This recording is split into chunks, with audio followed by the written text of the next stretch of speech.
From Julio Cruz and Gaylord Perry to Alvin Davis and Harold Reynolds to father and son back-to-back bombs. From Junior J, Joey, and Edgar with Randy, A-Rod, Dan, and the Sheriff to Ichiro Moyer and Mikey C to King Felix, Kyle Cruz, and Cano to the present with Julio, Gilbert, Kirby, and Cal. I don't believe it. It just continues. My, oh my, it's another sports podcast.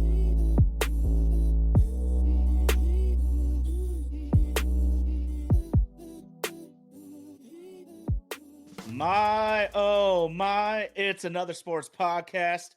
We got our super producer, Andy, out there in Nashville, Tennessee. That's Vaden Podcast Services.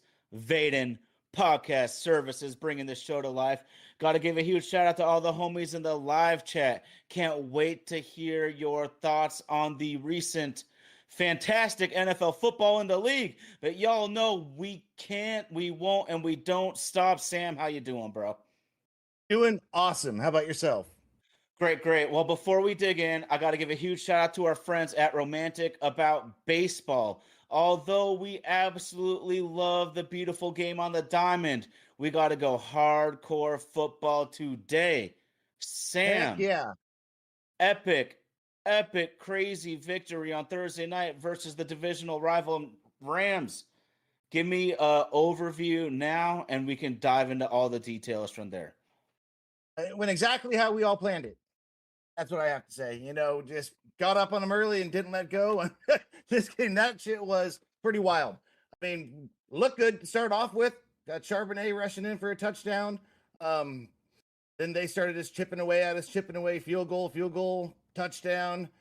Ken Walker, I have to say, looked good this week. He looked sudden the whole game. And he did it to the Rams last time too. I think we need to start playing him a little bit more, you know, hitting the heavy hand when it comes to Ken Walker and whoever is doing good, because he's been killing the Rams every day. He's played them. And then, I mean, what an ending. The whole ending was wild. It was a great comeback, showed grit, showed toughness. I mean, yeah, you just can't complain. It showed heart the whole game. It was so much fun. Mariners lifer, man. This dude's been with us from the start of this thing. 12-3, and it did feel like some of those old Glory Day LOB vibes. That crazy win against the Packers, which one? Title game, Hail Mary. But I want to dig in a little deeper here, dude. We were talking about him just a minute ago off mic, but there are so many fantastic players on this football team. There's so much great detailed coaching, but I cannot get enough of this defensive front. Talk to me about any of these bulls that are leading the way. D-Law and Byron Murphy are just killing it for us this year. I mean, Byron Murphy is about as strong as they come, taking on double teams all game long and just absolutely killing it for us. And D-Law, I mean, he's just been getting after quarterbacks all year long. We haven't had any sacks the last two games, which is a little troublesome. That's my son, Sammy, back there. Yeah, still wearing his apron, but yeah. So yeah, D-Law has been absolutely killing it for us as well. Couldn't have been a better free agent signing, in my opinion. Yeah, no doubt. I just want to go back to what you said a minute ago with Kenneth Walker, and he's kind of a polarizing figure. I don't think anyone can deny that sometimes you wish he would hit the hole with more authority, but the bottom of the line is that the Seahawks need just more consistent run blocking, because this guy's such an explosive player. Get this guy in the screen game, get this guy out on the edges, and he is a much stronger and more physical player than most people think he is until you see him run after run. But I'm with you. I love Charbonnet, but Kenneth Walker gives you an explosive element that is honestly pretty rare in the league, and you got to be able to make use of it. I love them both, to be honest, but need the hot hand because they're completely different skill sets. If you see someone like K Walker is just running through them all day long, need the hot hand. I mean, he was averaging nearly 10 freaking yards a carry. He was 9.1 yards a carry. Yeah, for real. I mean, Okay, you gotta feed it to him more. Yeah, and I mean, here's the huge problem with that game in general, Sam, is the Seahawks had no time of possession. Mm-hmm. Their play percentage was just pathetic compared to the Rams, and that was a huge reason that the score got out of hand when it did. Is the Seahawks have to maintain more consistent offense. However, it happens because man, they're kind of we gotta be real. They're lucky to get out of this shit, but let's get into it right now. Hits on deck. Shaheed is a killer. I want to get into something really quick too, y'all. We got to get into it right now because y'all know my main man is not here right now, and in life, you only have so much time, and my man is committed to higher learning at the University of New Mexico, and there's only so much time in the day, man, and he is not going to be with us on a regular basis anymore. So hopefully we'll see what happens in the future, but for right now, I gotta commend him, man. I wouldn't want to be in my early 40s trying to go to school, so I commend you, but that's what's going on here. I digress. Sam, one of the guys I really like on this team, and he was the first pick 4 years ago that started to turn this thing around. He's not a great player, but a good player, Charles Cross. He's going to be a very expensive player. Josh Jones played really well against the Rams. How do we look at this thing? Don't care. Pay the man. That's what I have to say. Yeah. He's great. He's not the best in the league. He's top 10. You can't let him go. Josh Jones played good, played adequate, but I'm not giving up on Cross. It takes a lot longer than it used to. We don't have Walter Joneses coming out of the college anymore. It's glorified 7-on-7 in college, and it takes a little bit longer for offensive linemen to really get their feet under him. Yeah. Except if you're Yeah. Gray Zabel. Yeah, and even he has some welcome to the NFL moments here and there. I'm with you 100%. And let's look at history. History is going to tell us this, Sam. When the Seahawks let go of Okung, we struggled to be able to protect Russell Wilson at all. It was a free for all hitting our quarterback. Losing Steve Hutchinson to free agency is the biggest mistake in Seattle sports history. And then trading Max Unger was a devastating blow. They have to take this seriously. I believe the Seahawks could have extended their championship window if they kept Okung and maybe let a couple of defenders go. That's how important left tackle is. And then I think this is just the smart move. Josh Jones, have yourself a quality third tackle because you're going to need Yeah, you need him. Absolutely, 100%. Great backup, stepped up when he needed to. But I'm not getting off Cross. We got the two bookends for the next 10, 15 years, in my opinion, with Lucas and Cross. Yeah, Pay absolutely. him what they're worth. Absolutely. I mean, he's not going to be the most expensive tackle in the league for sure. He won't be. He's going to command top tier money because he's a top tier tackle, but you can't skimp on talent.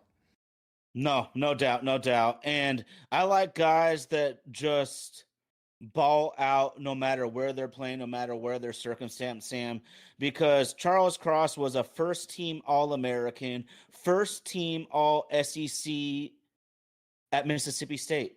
That's really tough to do. When you're on Mississippi State, man, every single game you're going against a team vastly more talented than yours. Cross stood up and was ended up becoming a top 10 pick. God, that one's tough though, man. I want to go into something now. I got a huge little homework project I did. I want to pick your brain on, Sam.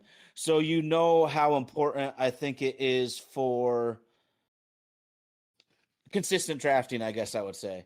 And what I came down with for the Seahawks in the last four drafts, I graded them from high round, mid round, and low round. High round, mid round, low round. The Seahawks have 12 high round hits, 10 mid round hits, and 5 late round hits. 4 blue chippers in that mix, and 2 be determined Arroyo, Milrow, Hayes, and Cable Do. I mean, that is franchise changing shit. Then you add in, we traded for Leonard Williams, another blue chipper. We traded for Ernest Jones, and we traded for Rashid Shaheed. Brilliant, brilliant work has been 4 years leading to this point of a 12-3 ball club trying to make a championship run. Yeah, no, Snyder's been GM of the year, in my opinion. I mean, he's killed it in the draft for us, hitting pretty much everywhere. Mills. I'm pumped about Mills coming back now. Riley Yes. Mills from Notre Dame, because he's not really seen a dip when he's in there. He's looking like he could be a big boost for us here in the playoff run. He absolutely will. It's so funny, man. Great minds think alike. Because he was one of the guys I wrote down that I had to touch on tonight, man. We have to touch on Riley Mills, and he's only played 13 snaps. But this guy was a second round draft pick all day, maybe even sneaks into the early first, but he tears his ACL in the college football playoff. This dude is strong as an ox. He's quick and disruptive. And I want to give kudos to the Notre Dame medical staff and the Seattle Seahawks medical staff, because when a guy's recovering from such an injury, it can be a little bit difficult with that transition. Those doctors clearly did it seamlessly. So kudos to them. And you can't have enough dogs on the D line to make a run. So I'm stoked about Mills. Yeah, 100%. Yeah, he's looking really good. And then the Shaheed move, talk about injecting some life into this team, some suddenness, explosiveness. And he's pretty much won us 2 games, in my opinion. He's just been absolutely clutch. He's so smooth. He doesn't even look like he's trying, and he's flying past everyone. Yeah. Everyone else looks like they're standing still. Oh, dude, it's like having Devin Hester in like a 2010 Madden, man. He is just gliding past every player. It's wild. Yeah, dude. Yeah, 100%. Have we had any updates on Worry or any of the injuries? I think Worry's just concussion. I think he's going to be all right. He'll be in the protocol, but he'll be fine long term. The worries is Kobe. The worries is Woolen. McDonald wanted to take a couple of days off, so I'm gonna let these coaches have it, man. They grind their asses off, as we know. Thankless job. I do want to get into some of the things we saw though on the negative, man. And Sam Darnold, if I painted a picture of the entire season, he's been really, really freaking good this year. But these turnovers are still a bugaboo. These turnovers are going to be the iceberg that sinks the Titanic. But I think it's fixable. They fooled him. They fooled him. And so if hopefully they're able to, through the film study, get him straight, man, because they fooled him on he thinks it's man on the quick slant. They jump it on the nickel, intercepted, and then trying to score a touchdown, D tackle drops out, makes the interception. These are fixable, in my opinion, if they just really get down to the nitty gritty. But man, who am I to say, man? Playing quarterback in the NFL with these athletes breathing down your neck, good luck.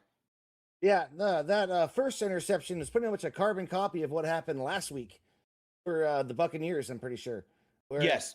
Yeah, it looked like he was going to be running in man and ended up being a hook zone and was just sitting in there and was able to pick the ball off. And yeah, Sam fell for it. He's got to be smarter than that, but he's a gunslinger. I think we're going to have to kind of just take it as it comes, because he makes great throws, but also he's going to throw some picks. I don't think there's really any way around it. He's been that way since USC. He's always been a gunslinger. You live and die by the sword. Great quarterbacks are going to throw picks. I mean, that's kind of the nature of the beast in the NFL, because at a certain point, you have to attack the seams. You have to be willing to let it rip. Now, the stupid picks have to stop, man. But you're right. Dude, you look at it. Tua and Geno lead the league in picks. I think we all feel the same about those two as starters. But after those top two, the list after that is basically everyone you think is a damn good quarterback. So at a certain point, you got to attack, man. And speaking of attacking, the Rams did find a weakness in our team right now. Drake Thomas has been excellent in the run game. He's an excellent blitzer. He is a fearless hitter, but they exposed him in coverage. Second round tight end Terrence Ferguson ate his lunch on a double move, so we got to be a little more prepared for that. Maybe find ways to disguise him a little more in coverage. And far be it from me to question Coach Mack at all. Tyrese Knight was looking really good for me out there too. So I don't know if we should be afraid to switch back, but Lord knows for me to be criticizing Coach Mike on anything. But these are things they're looking at, man, because even at 12-3, there's a lot of things that can go wrong and ruin your season. Yeah, 100%. I mean, he's been a heat-seeking missile for us all year, brings the energy, brings the hits. Not a huge guy, but Tyrese Knight too. I mean, he wants his job back. You can tell he's firing on special teams, Mhm. and the time he gets in there, he's making big plays. Yeah, for sure, for sure. One thing I noticed, Sam, was Matthew Stafford is going to get you every single time if he has a clean pocket. But at this stage of his career, when you get him frazzled, when you get him hurried, he's a completely different thrower. And so, my overall theory, if teams cannot pressure Stafford enough, they will win the Super Bowl. But there are a few teams in the league, Seahawks included, that I think can bring enough heat to get him off his spot enough, get enough third down denies, I guess I would say, to win it all, man. Because it trips me out, man. Stafford's a completely different quarterback in that way, and it's gonna all come down to can you get him? You got to get him with 4 though. You can't be blitzing him Yes, yes, because we exactly. got torched all game long Woo! in the middle of the field blitzing. We were blitzing almost at freaking not Cardinals level, almost at a Vikings level Mm. for the first 3 quarters. And then we knocked that shit off and it kind of put a band-aid on things and we got some 3-and-outs. But I mean, we were getting killed all game long on the blitz. We couldn't get home. We were getting more pressure with 4 than we were sending 5 or 6. Mm. This is where I want to give Sean McVay his flowers, though. Sean McVay is one of the best football coaches on planet Earth, and what he's done when he first came to the Rams as a new hotshot head coach, we know it was that 3 receiver look that they ran almost every single time. Now he's rolling out 3 tight end on the reg. This guy's been able to morph and move in front of the league, and he is really, in my opinion, even the Tampa Bay game aside, he's the only OC that I think has really got McDonald this year. McDonald usually gets you in every single game. The first time this year I saw someone get McDonald, and we still somehow won. And you're seeing how they're using Puka too, right? On a lot of those, put him in motion. I mean, they don't put him in motion, let him get all the way to the other side. They actually hike it, and he runs right through the tackle and the guard. Yep. So he's splitting the O lineman and then just bursting up the field and cutting her out. It can't be easy to defend, but we got to figure out a way to do it.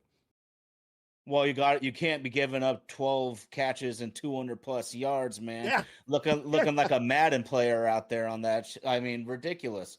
And that's another thing I brought up because I really don't want to rain on the parade so much, but we got to look at everything in totality because I've never seen them blow so many coverages. Is this Coach McDonald? Is this Coach McVay? Maybe a combo of two.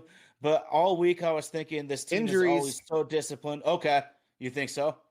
Oh, in overtime at least. In Yeah. overtime. Okay. Yeah, Okay. yeah. Because we were missing 3 defensive backs of our starters. I mean, he's not a magician. He can't make backups in the starters. He can only do so much. But Okay. for the first 3 quarters, we were getting slaughtered. Not much to say about it. I'm glad you said that because I mean, this game was so wild.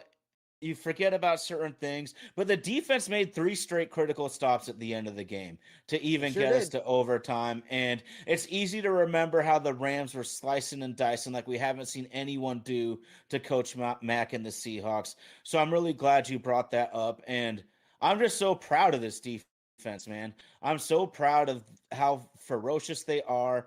And this is the envy of every D coordinator in the league. Could you imagine being a DC on another team, seeing Mafe and Hall get role player reps? Those guys are like max out rep guys on most teams as a second or a first edge rusher, not pinch hitting, man. So it's an embarrassment of riches. Don't rest on your laurels, though, man. You're gonna win the Super Bowl if you kick the quarterback's ass. Yeah, no, we gotta really be getting after the quarterback a little bit better. We've been playing 2 older quarterbacks who've seen almost everything and able to get the ball Hmm. out pretty quickly. Mm. But we still got to get home at least a little bit. We hit him. We hit Stafford just about as many times as they hit Darnold, but we just Yeah, didn't get any sacks. Stafford savvy like that. He is. He is 100%. Dude, I want to give a shout out to Uchenna Nwosu. That legal hit on Matthew Stafford. Shoulder right Yes. through the sternum. Perfect teach tape on we don't want the head-to-heads, but still blow your man up. Just perfect job by Nwosu. And you could tell Yes. that might have a lasting effect on Stafford, man. He hit the snot out of him on that one. Yeah, no, he came up hobbling, holding his ribs after that. I was pretty pissed off about that unnecessary roughness hit. It was in the fourth quarter. And that looked like a good, clean, the defenseless receiver one. Ty Wasn't a Okada, fan. helmet to helmet. Yeah, defenseless receiver, I think it was. Because it's, man, I don't know. Are you supposed to just two-hand touch him down? Because that looked like a good, solid Cam Chancellor-esque hit in his littler body to me. And which was always been legal. Didn't get flagged for many of those, but I don't know what You you're don't supposed know to do as anymore. a defender. No. You don't. I just don't know. And honestly, Sam, you know what's sad is I honestly thought that was a penalty because I'm starting to You did? retrain my brain now. Yeah, technically, it was a helmet to helmet hit, and you're not supposed No, to do it that wasn't. anymore. It wasn't That's why helmet to I helmet. just It wasn't. congratulated Nwosu so much. Break his ribs, puncture his lung. You can't go head hunting anymore. That's the rules. I don't like it. I want to see Cam Chancellor. I want to see Steve Atwater. Rest in peace. I want to see Kenny Easley. But these are the rules that they got to deal with right now. Yeah, I don't agree. He did not lead with his head. And Mariner Seifer's on your side. Mariner Seifer thinks I'm wrong too. I could easily be, but Yeah, that was a clean hit. They call it okay. defenseless receiver, and which was bullshit in my opinion. I mean, you got to be able to hit the guy. You got Okay. I mean, you start to tackle him. Yeah, And, I mean, yeah, and it wasn't like he was at the high point. He was coming down with it. He had time to cover up and protect. Yeah, it's getting soft, getting a little soft for my liking. yeah, and I mean, some of it too is just like it's a little bit of an NBA nature to the calls, just leaning so much to a superstar. You know, Michael Jordan and LeBron James and Steph Curry are always going to get the calls. Pat Mahomes, Matthew Stafford, they're going to get the calls. I think it's leaning that way a little too. Yeah, maybe. Was it on Puka? I don't think Puka's going to be getting the calls very much anymore after what's going on with him. Man, he's getting that a little bit of that Antonio Brown TO vibe getting going with him right now. He's not pulling some smart moves, getting distracting in my opinion. Well, on the field, killing it. Off the field, wasn't a good week. And frankly, we've seen countless superstar talented guys like you just mentioned Antonio Brown have Hall of Fame quality careers completely derailed because of whatever off the field issue it may be. So, I mean, as a Seahawks fan, I'd be like, whatever, dude. If Puka's not there, that makes us that much better. Yeah. But I mean, for his sake, you know, game, go for it. His phone flew to his hand like a Thor's hammer right after the game because he tweeted complaining about the refs within 10 minutes of the game being over. Well, eat it, bro. Yeah. Good cry. I'm crying those tears. I'm crying those tears, man. I know. Okay. I want to kind of examine teams as we go along that the Seahawks play, and I just want to put this out there on wax right now is that this is going to be a challenge for Sundell, Bradford, and Zabel. Derek Brown's a superstar. Ashawn Robinson's just an old war horse. Nick Scorton, second round pick out of A&M, screaming off the edge. He is a budding stud. This is a really good front. They got a deceiving secondary, I would say. Morig was a stud safety for Las Vegas. I don't know why Pete let him get out the door. J.C. Horn just signed a huge contract.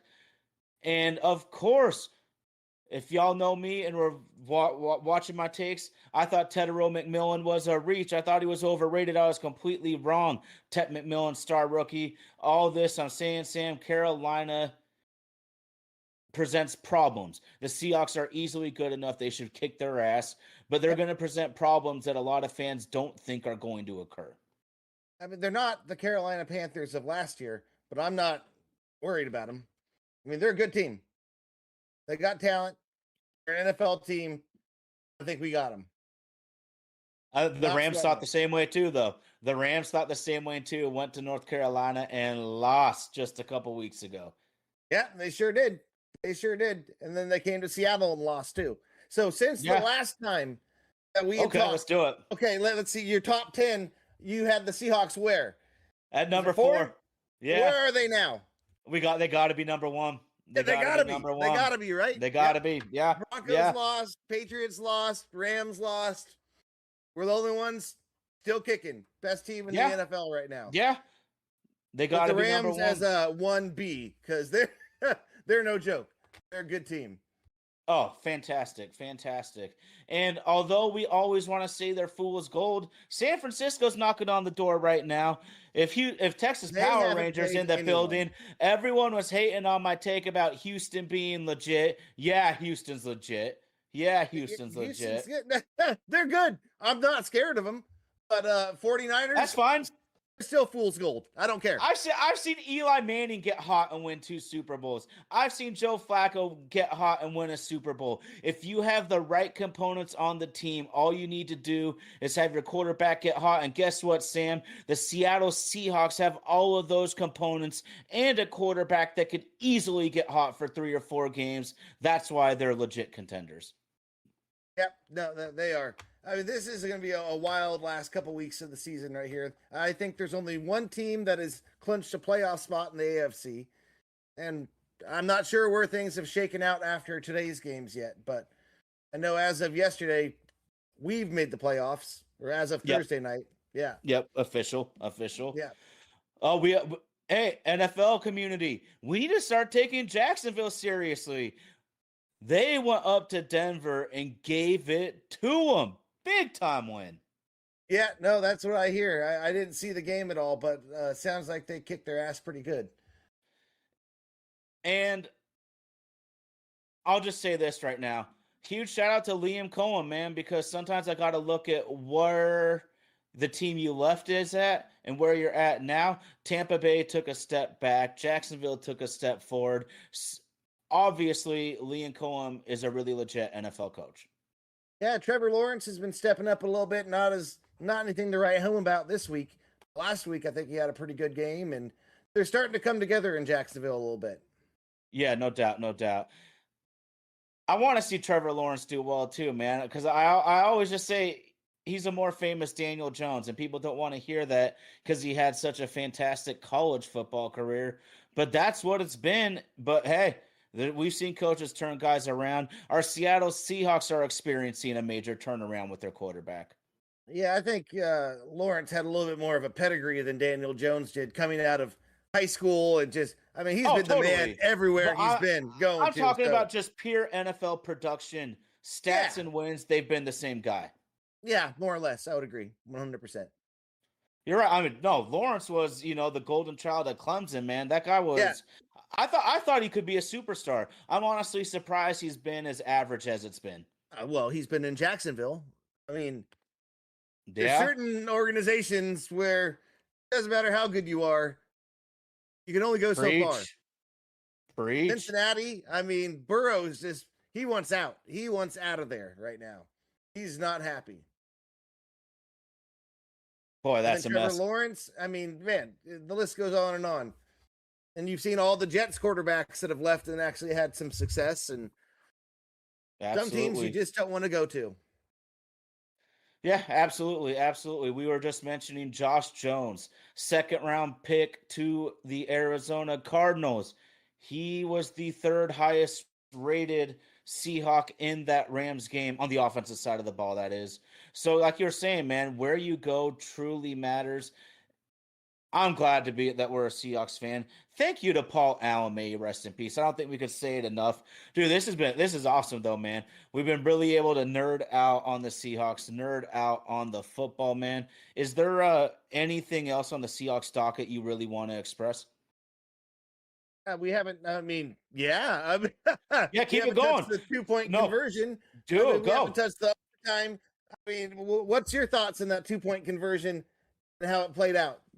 It's the exact right call. I know it's pissing Rams fans off, and it was so weird because you're kind of putting the pieces together. At first, I texted you guys. I'm like, that's such a weird call to do a bubble screen on the 2 yard line for a 2 point conversion. That Yeah. play doesn't make sense to me. But then as it unfolds, like they're studying if it's a backward pass that was picked up for a touchdown in the end zone. Everything was correct. Both commentators and the referee analyst in the booth thought that it was the correct call. It is just the weirdest play I've ever seen, though. And the Seahawks drill that you got to pick up the ball every time. You see our defensive guys do it. Charbonnet did it. That wasn't an accident that it happened.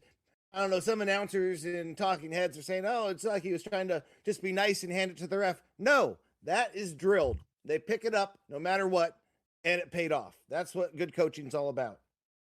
Coach McDonald's about the details, and he emphasized that. He was almost insulted on Seattle radio when they did not consider that this was something they drill every day.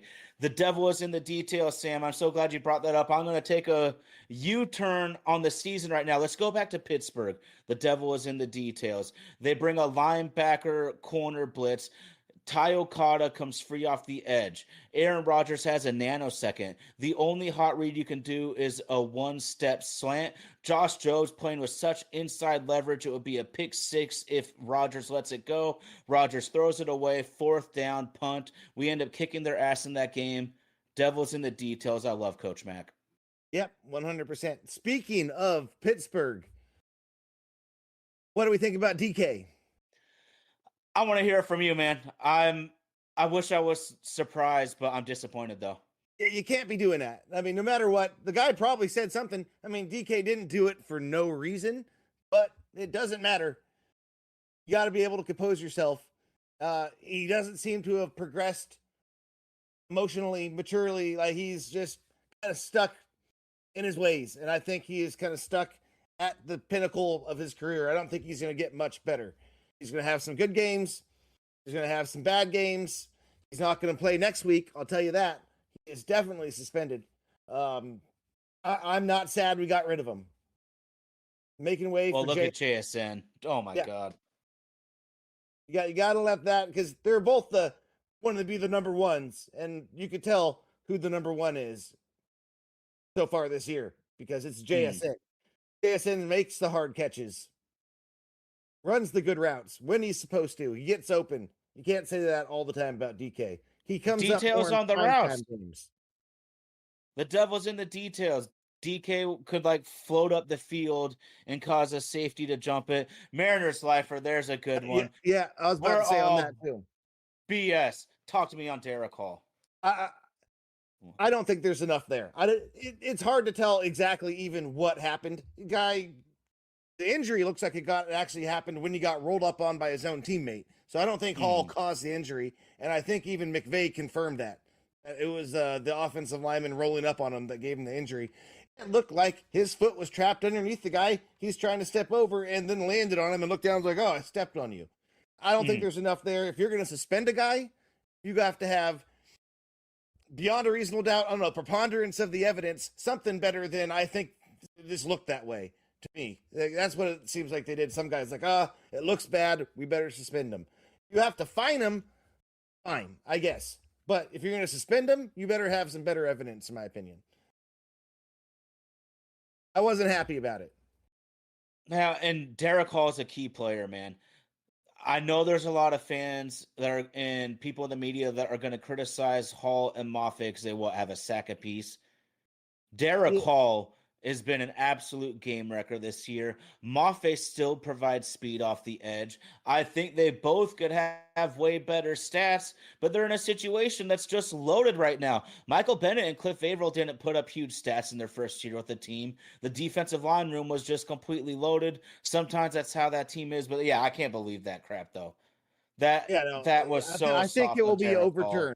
In my opinion, it better be overturned. I'm going to be kind of pissed if it's not, to be quite honest. Well, and here's the bottom line. If those offensive linemen anchored better in their pass rush and didn't let Big Cat Williams knock over 2 dudes at once, nobody would have gotten hurt. Yeah, 100%. Handle your business. Handle your business. Yep. Yeah, the offensive linemen are supposed to be the tough guys that actually do get stepped on and stuff all the time. That I've heard from multiple offensive linemen, and that just looks like football to me. The guy got stepped on accident, no big deal. And we've Rams seen the fans difference. want him thrown out of the league. I'll tell you that. No, Rams fans are not happy about it. Oh, cry to me, Rams fans. Cry I to know. me. My And that's why Lord. I'm no longer allowed on Rams Reddit anymore. They've kicked me off there. So speaking too much truth to power. They weren't happy about it. But why hasn't Puka not been suspended? I don't think they have enough. Well, yeah, it's a good question. It's a good question. I was just thinking the live streaming and tweeting about the refs thing, but the thing he said on the live stream, man, there's no room in this league for that, this world for that kind of stuff. He's got to be smarter, and he's got to know he has a platform. He should be better than that. Mm-hmm. There's a lot of people really offended, and they should be, because that was ridiculous. Mm-hmm. I don't believe for a second that he didn't know what that whole thing was about. Well, here's the thing, Sam, is I think that these players need to realize more, because even in my line of work, we're trained all the time. You're always being recorded. In 2025, if you have anything to lose in this world, if you represent anything more than yourself out there, then you have to always move like someone's recording you. And these young men need to understand that, because they have so much to lose. And there's a lot of people in this world that just want to bring somebody down with them, and it's going to happen. So they really got to move carefully and know that anything you can say and do can get out there in the world, and people. He was on a live stream. He wasn't hiding it. No, he was on an Aiden Ross live stream. It's not like this was a cell phone video taken by someone in the back of the room. No, this is not a good look. Going on a live stream and saying that. I'll say that. I wouldn't be surprised if the Rams are starting to at least think about the whole contract, what they're going to do. Because, I mean, you can be really, really, really good, but if you start to be a real big headache, teams will move on. They just will. Yeah, I mean, we'll see. It's my favorite quote, man. Doc Rivers will keep you until your problems outweigh your talents. Yeah. Right now, his talents are outweighing them. But you're right. We've seen the tide flip on someone as talented as T.O. several times. So it's not like anybody's immune to this thing. So I'm with you. And, you know, Puka's kind of reflecting all the Rams fans just complaining about the refs lately. I don't want to hear it. Don't care. We don't make excuses. At least McVay has the right attitude. We're not here to make excuses. It doesn't move us forward at all. But the Rams fans and Puka and them just want to cry, it seems like. So I don't want to hear it. You guys lost. Sucks. Yeah. See you in the playoffs. Maybe you should have done better down the stretch. Yeah. Yeah. Maybe you should have went for the 2-point conversion. Yeah. When you were up 15, if you would have went for the 2-point conversion, yeah, then they would have actually been a 3-score game. Ooh. And they didn't do that. They kicked the field goal instead, got out-coached. Sucks to be you. You let us stay in the game. Oh, man. Just bringing the heat and bringing the fire, bro. It's facts. I mean, there's no difference between being down 15 or 16. But there is between 15 and 17, because that's a 3-score game. Or 16 and 17. I mean, they should have went for 2. They didn't. They kicked the field goal. They're up 16. They left the door open, and we ran right through it. Yeah. Yeah. I mean, they ended up firing their special teams coordinator the day after that game. I mean, that there it is. They did. I bet they did. They did. I didn't realize they that. Literally. Oh, they did. Chase Blackburn, and I was surprised. And this is something about coaching we need to realize.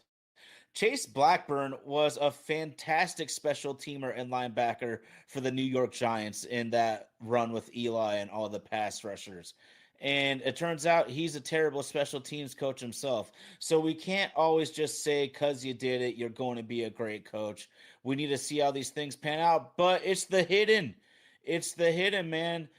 The Seahawks special teams in the kicking game in the punting game, in the return game, in the coverage game. They've been damn good to great in all of those categories, and it can be a determining factor in a lot of these amazing ball games.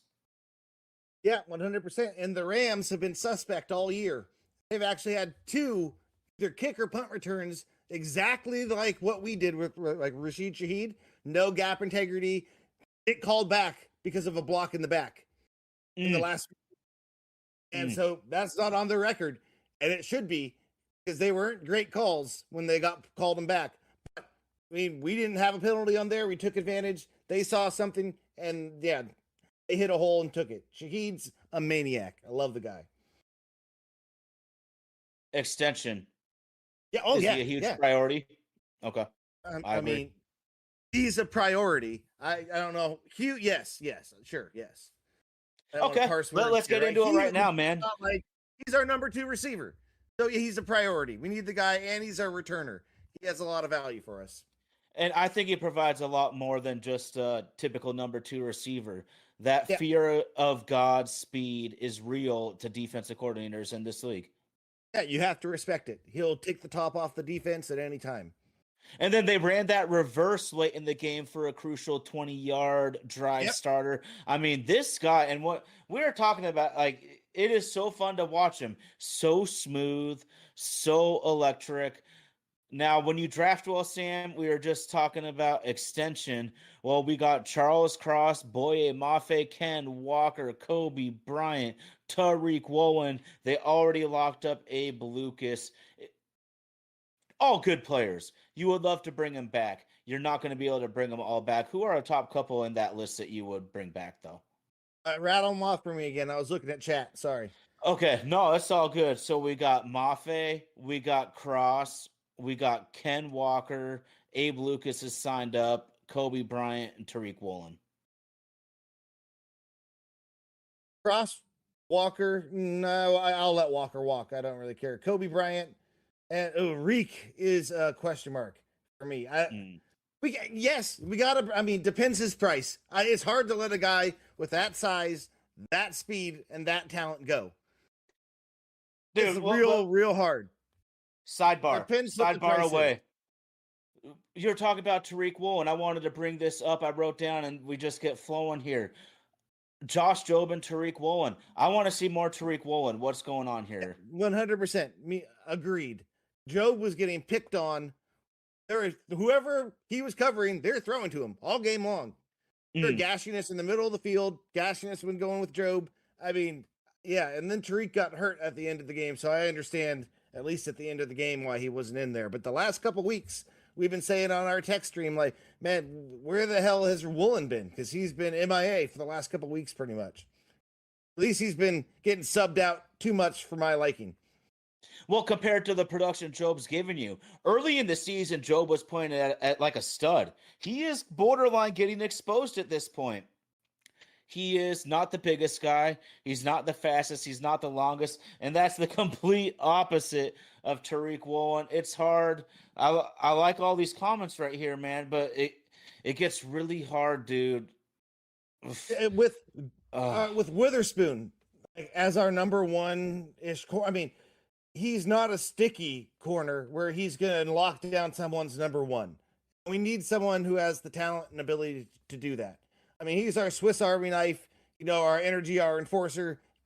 You can play him anywhere, but he's not the shutdown corner that you need to have to stop someone like Puka Nacua. Yeah, I hear that. And just the size, man. Tariq brings that freak size, and I thought he was playing well for much of the season so far. So this one kind of puzzles me. But with all of these injuries right now, we might be seeing a DB shuffling. Heck, Sam, we might see Quandre Diggs active next Sunday. Yeah, we might. Yeah, I think we'll be targeting a DB in the draft, a cornerback. I think high. Yeah, we got to be, because there's a need. If we're not going to sign Woolen, we better, first round pick, we better be going with the cornerback, in my opinion. I don't see a bigger need. Yeah, absolutely. Corner's become a huge. It's corner and interior O-line for me are the top 2 targets in the draft. Everybody probably knows AJ Terrell, Pro Bowl cornerback for the Atlanta Falcons. Avian Terrell, younger brother, might be there in the late first round. That might be one Okay. of my targets coming around the Yeah, pipe when we yeah. get there. I trust the tie targets. I'll say that. We'll see. We got a long ways to go, though, man. I can't believe how fun it is for the Seahawks to be a legit Super Bowl contender again, man. And it's taken It's me a been a minute to bit get there, but great. and I want to emphasize, Sam, it did not happen overnight. This was John Schneider and even Pete Carroll for a couple of these years, mind you. They had 4 straight excellent off seasons with a few great mid-season trades mixed in to culminate to this point. This did not happen overnight, but if you want to build a Super Bowl contender, it's not going to happen overnight. I don't know how much credit I want to give to Pete Carroll for the. I think he stepped out of the way. With how well Snyder's been drafting since he's been gone, I mean, and that last year or two, I think it was about 1 year or something like that. I mean, it seems like Pete might have stepped out of the way and let John do his thing because we drafted like ass for years. For a few years, yeah. Yeah, man. And we traded away all our picks. Yeah. In 2020, we had 3 draft picks. You No know, shit, you're gonna have a shitty draft class when you have 3 picks. Yeah, 100%. Yes. So Even I Ozzie think, Newsome couldn't do that. right, I mean, come on. yeah, and you know the trade with the Jets, that was 100% a Pete move. That was Pete wanted him. I'm blanking on his name right now. The safety who's now on the Raiders again. I try to blank out his time here, so I forget his name. He was real Jamal good when he Adams. was. Yeah, Jamal Adams. That's the guy. There you go. Yeah, Big time yeah. trade. Jamal was a Pete guy. He probably pressured that trade in, and after that, the Seahawks brass is like, "All right, Pete, you can take a step back. We'll let John do what he's supposed to be doing on this team and drafting and making the personnel decisions." It should have happened a while ago, frankly. But then it's easier to compare when you look at what the Las Vegas Raiders did, Sam. And I went into it a little bit last time with you. I want to go into it all the way. The Las Vegas Raiders should have traded Max Crosby from the start. They could have gotten 2 firsts and a fifth. They needed to restart that franchise. Instead, Pete extends Max. Then they go into the draft thinking that a running back is going to fix all their solutions. No, you need a foundation before you remodel the kitchen. But they take Genty. We get to the second round. They want Eamon Worry. John Schneider's too smart. He jumps in front of Pete, takes Eamon Worry, and so Pete trades down. So they miss Travion Henderson. Then Pete's thinking, oh, we trade down. There's still going to be second-round offensive tackles. Well, all 3 second-round offensive tackles come off the board before they get their pick again after trading down. Then they pick kind of ordinary receiver Jack Besh. Just a mess, man. They could have had a top 20 offensive tackle from day one in Armand Membu. Instead, they got a small running back and an ordinary receiver, while the Seahawks seem to be getting hit after hit and blue chippers every year. Yeah, 100%. I mean, I don't know how much the Raiders' effort is going to help keep Pete keep his job. I mean, they played the Texans quite tough right there, Texas Rangers guy, because you guys almost lost to the Raiders. So let's not chirp too much. But yeah, I mean, I don't think it's going to help Pete very much, to be quite honest. Tom Brady might save his job because I think Tom has a lot of respect for him, but there's only so much you can do. The team hasn't quit, which is what is important, but it's been a hot mess. I'll say that, a hot mess all year for the Raiders. Oh shit, Texas Power Ranger giving us that crap. Reek will be a Texan. Shit, bro. I will trade you Reek for Kamari Lassiter straight up. I bet you Yeah. he tells me no. I bet you Yeah, he oh tells yeah, me he'll no. say no. Yeah. He better say no. Yeah, He better say 100%. no. Good shit though, man. Good shit. We've been going super hardcore Seahawks, man. Yeah. Oh, so you want to hit the Mariners? I am hearing my feelings on the Mariners. It sucks that Polanco got scooped up by the Mets. I'm glad we didn't pay him that contract, though. That it's too much for him with the 3. I mean, no, we got to pivot. I don't know, find something else. But Polanco wasn't it for that price. He got his bag, and good for him. He earned it. I just saw something that we're still thinking about bringing Suarez back, so we're still interested in re-signing him. We'll see what goes on there, but yeah. If they could get Suarez on a 1-year contract, I would do it in a heartbeat. Oh yeah, yeah. Under no circumstances can you give him a 3 or 4 year deal that he's looking for.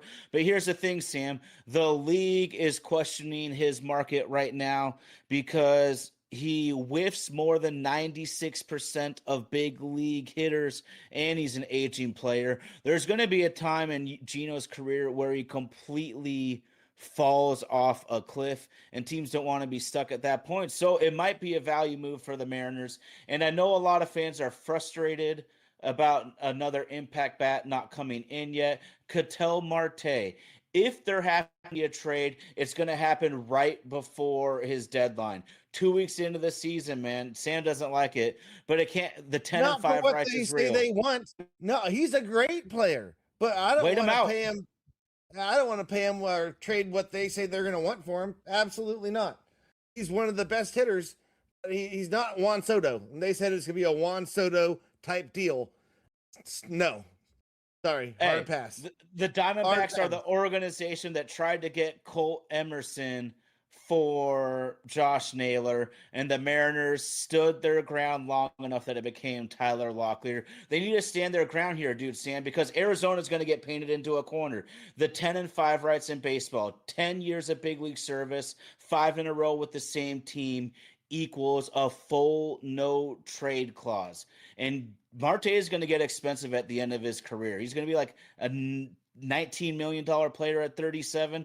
But I think if they wait them out and make them get to that desperate moment, they can have the price drop a ton. Who's going to be more desperate, us without a second baseman or them with a really good second baseman and that they just want to trade? I mean, Polanco being off the market hurts our bargaining power significantly. So, I mean, yeah, they don't have to come down. To be quite honest, they could ask the moon and not come off it. And the Mariners might have to pay or move on. This is where ownership frustrates me, Sam, because Bo Bichette would just make the most sense because all it costs is money. Yeah, sign someone. I don't want to give away our whole future. I get that. I'm already getting frustrated with the Mariners right now. And I don't even know they had their best season ever. I'm the one that wanted to talk Mariners, man. Yeah. The hell with this, man. It's football season right now. If a big move happens, we'll get into it hardcore. But maybe we should just stick to the gridiron. Hey, when it's playoffs, Ty, I'll give you a couple minutes Mariners, but I'm going to be talking mainly Seahawks, man. They're going to be in the playoffs. That's what. Yeah. Mariners are in the off season right now for a reason. So, the Mariners can wait. Apparently. Yep. It is the heart of football season, man. It is that wonderful time. We get to spend time with our family. I hope everybody does. We get to watch some football. Hopefully, we get to feel the love. And I feel the love with the live chat and everybody here, man. And especially with those Seattle Seahawks, man. It is so exciting. Yep. No, it can't be a better time of year, especially to be a Seahawk fan right now, because I think we're number one in the power rankings, number one seed. It all comes through us. We just got to take care of business. Let's do it, baby. These are the facts, man. These are the facts. 3 times the Seahawks got the first seed. 3 times they made the Super Bowl. Let's go and make it a 4th. Yep, absolutely. Anything else you want to say to the people? Have a great Christmas. It's going to be great to be on the show for you guys. And yeah, I'm excited. It's going to be a good time. Go Hawks. Hell yeah. Well, we got to give a huge shout out to super producer Indy, Vaden Podcast Services, Vaden Podcast Services, bringing my It's Another Sports Podcast to life. Merry Christmas, Happy New Year, Happy Holidays, everybody.